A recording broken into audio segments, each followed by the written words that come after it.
Ladies and gentlemen, hey, hi, how you doing? Welcome back to the channel. Thank you so much for stopping by. The Warzone meta is, of course, ever evolving. Every couple of weeks, we get some major meta updates with the seasonal launches or the mid-season updates, or even occasionally just a random one-off weapon tuning update that changes things around. So for the most part, it's pretty much constantly fresh across a handful of weapon categories. And it's been like that really ever since MW 2019 and the origin of Warzone. We've seen steady and constant meta updates.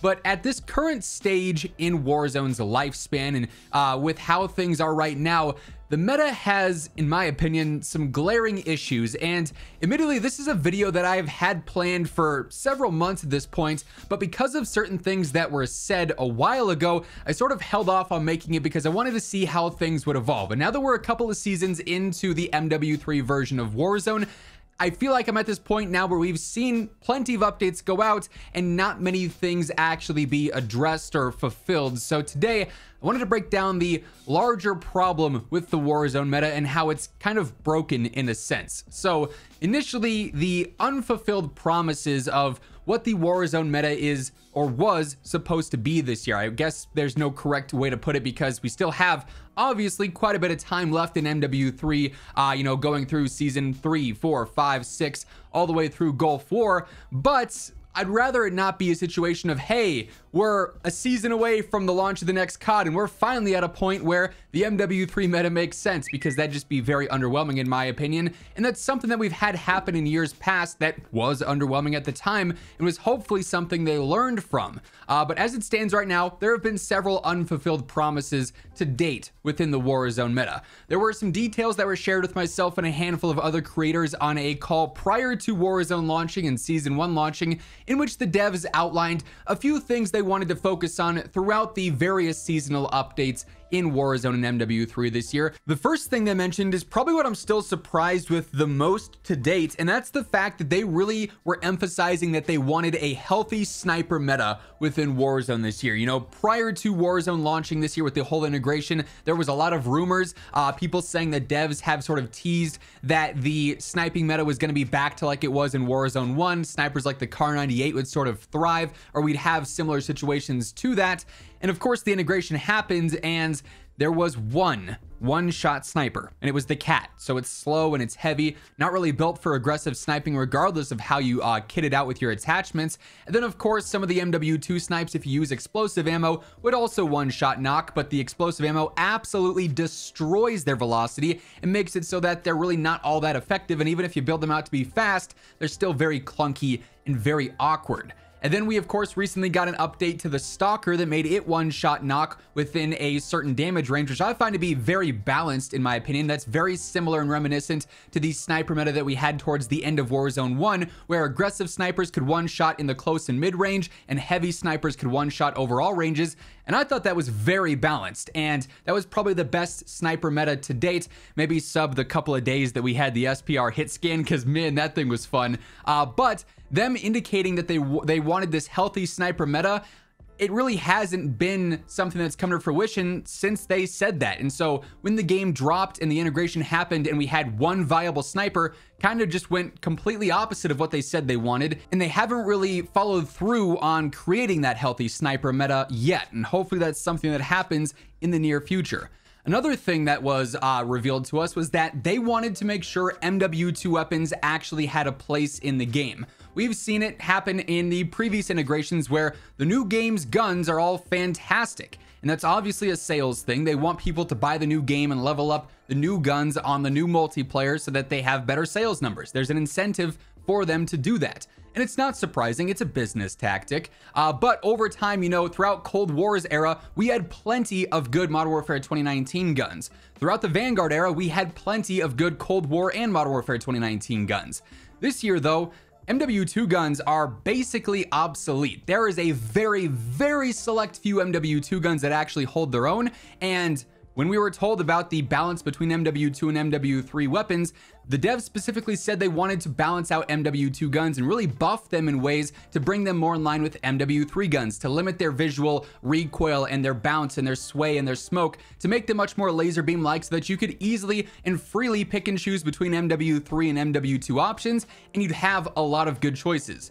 And like I said, there's just so few MW2 weapons that are worth using, and even those fall short because for the most part, MW2 attachments are super limiting, and I'll talk more on that here in just a bit, but also they still have all the base MW2 weapon behaviors with their more prominent sway. So there's more RNG in the recoil patterns, muzzle smoke, and visual noise that goes on when you're firing. It's all very prominent still on MW2 guns, whereas MW3 guns are super easy and super straightforward to use. So there's a clear and distinct disadvantage to using MW2 guns still that just makes the meta very one-dimensional, I guess you could say.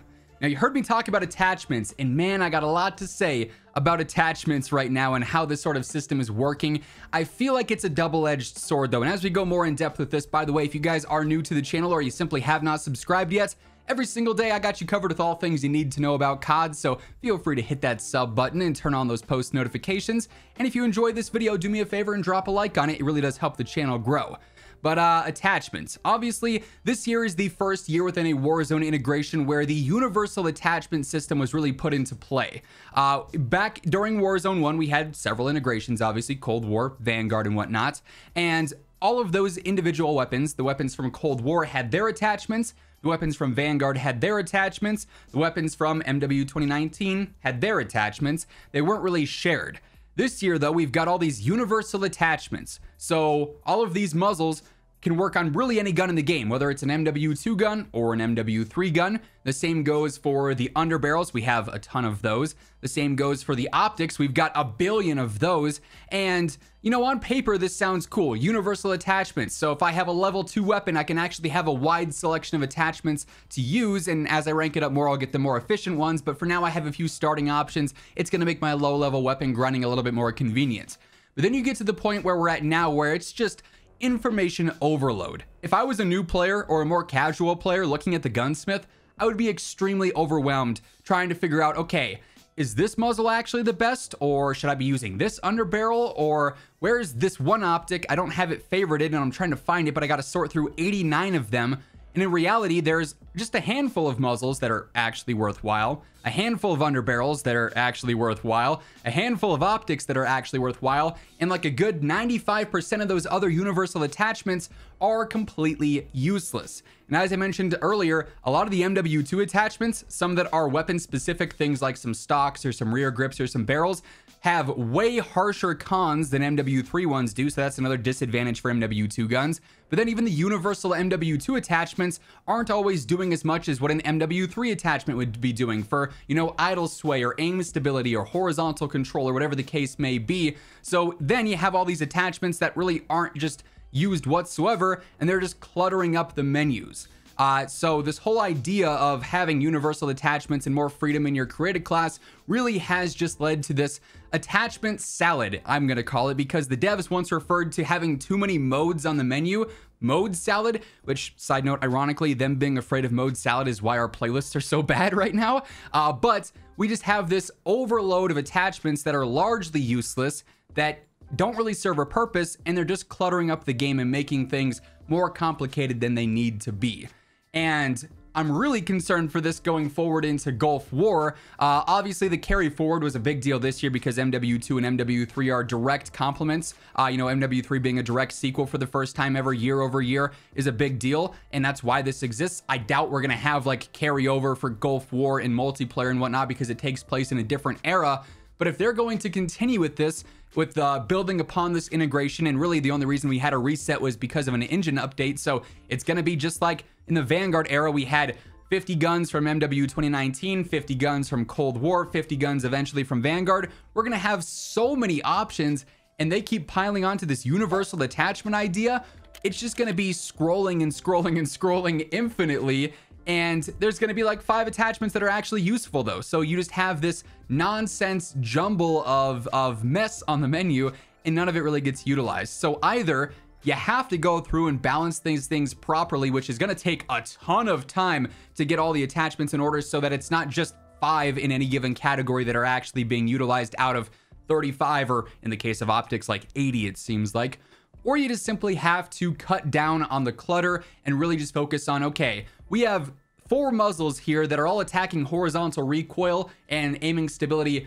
Why don't we just do 1 and call it a day? Like, yeah, it's cool that 1 does 17% to your horizontal recoil and 4% to your ADS, but then one does 22% to your horizontal recoil and 8% to your ADS. But those differences, a lot of the time players are just going to stick with one and roll with it and not really diversify their loadouts all that much, and it just becomes part of that clutter as well. So between the weapon balancing between the games, and then also with all of the attachment overload things going on basically in every weapon category and attachment category, the meta right now is one, very one-dimensional, and two, very cluttered and not really simplified in any way, shape, or form.